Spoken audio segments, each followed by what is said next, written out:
সকাল সকাল এত সুন্দর একটা ওয়েদার দেখতে পেলে কার না ভালো লাগে। আমার তো বেশ ভালো লাগে, আমার মতন অনেকেরই আছে নিশ্চয়ই ভালো লাগে। হ্যালো এভরিওয়ান, আমি সুস্মিতা কোচবিহার থেকে। তোমরা কে কোথা থেকে আমার ভিডিও দেখছো কমেন্ট করে জানিও। আর এখন দেখো আকাশটা কতটা সুন্দর আর সুন্দর হাওয়া দিচ্ছে। আমার তো মন প্রাণ ভরে গিয়েছিল, কাজ করার একটুকু এনার্জি পাচ্ছিলাম না। আর রোদ উঠলে যেরকম কাজের খুব একটা এনার্জি থাকে, আজকেও কিন্তু রোদ উঠেছে, সাথে এত সুন্দর হাওয়া না, মনে হচ্ছিল একটু শুয়ে থাকি বিছানার মধ্যে। সেটা করলে চলবে না, কাজ করতেই হবে, সেজন্য কোনো কিছু না ভেবে কাজে লেগে পড়লাম। আর এই ঘরটা কয়েকদিন থেকে পরিষ্কার করা হচ্ছে না, যেহেতু এই ঘরে বেশিক্ষণ থাকি না, ওই ঘরটাতেই থাকি, তো সেই জন্য কিন্তু এই ঘরটাতে না থাকার কারণে কিন্তু মানে নোংরা হয়ে গেছে একটু, গ্রিলগুলো বেশি। তো সেটাই ভাবলাম আজকে একটু পরিষ্কার করে নিই। তো সেই জন্য কিন্তু সকাল সকালই কাজে লেগে পড়লাম। দুপুরবেলা হয় না যেহেতু, সকাল সকালই ঘরের কাজ যা কমপ্লিট করার, মানে যতটুকু করা ততটুকু করে ফেলি। আর যতটা বাকি থাকে সেটা আবার নেক্সট দিনের জন্য রেখে দিই, কারণ আমি পরে আর হয় না। ছেলে উঠে গেলে তারপর ওকে খাওয়ানো, মেয়ে স্কুল থেকে আসে, দুপুরে কাপড় কাচতে হয়, অনেক কাজ আছে। তো চলো দেখতে থাকো ভিডিওটা। আর আমি এখন সেলাই মেশিনটাকে একটু মুছে নিলাম, তার কারণ সেলাই মেশিনটা হচ্ছে ভেতরগুলো প্রচণ্ড নোংরা হয়েছিল।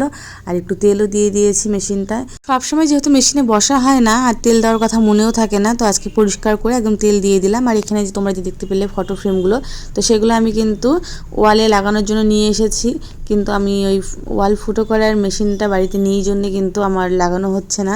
তো যখন লাগানো হবে আমি নিশ্চয়ই শেয়ার করবো তোমাদের সাথে।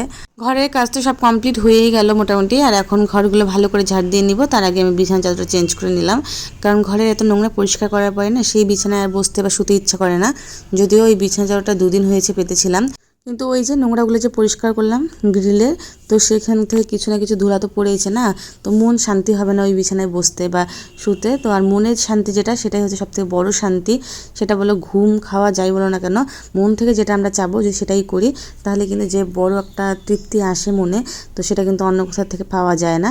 তো ঘরের কাজ কমপ্লিট করে ঘর ঝাড় দিয়ে এবার দেখো ফাইনাল লুকটা তোমাদের দেখাচ্ছি। আর তার আগে বাইরের যে এত সুন্দর একটা হাওয়া দিচ্ছে, সেটা না দেখালে কেমন হয় বলো তো। তো দেখো তো কি সুন্দর। আর এই গাছগুলো না আমার ঘর থেকে দেখা যায়, খুব ভালো লাগে দেখতে। মানে ক্যামেরায় কতটা সুন্দর লাগছে বোঝা যাচ্ছে না, কিন্তু সামন থেকে কিন্তু বেশ ভালো লাগে যখন প্রচণ্ড হাওয়া দেয়, গাছগুলো নড়তে থাকে না, মানে গাছের পাতাগুলো, তো খুব ভালো লাগে। ঘরের কাজ মোটামুটি অনেকটাই কমপ্লিট হয়ে গেল। এবার চলো কী কী রান্না হয়েছে সেটা একটু দেখিয়ে দিই।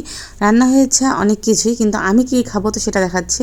আমি এখানে করেছি আজকে ডালের বড়া করে, দেশি আলু সেদ্ধ করে তরকারি, আর মাছ ডাল কাঁঠালের বিচি দিয়ে। তো আমি এটা দিয়েই খাবো। আর সাথে বের করে নিলাম 1 বোতল ঠান্ডা ফ্রিজের জল।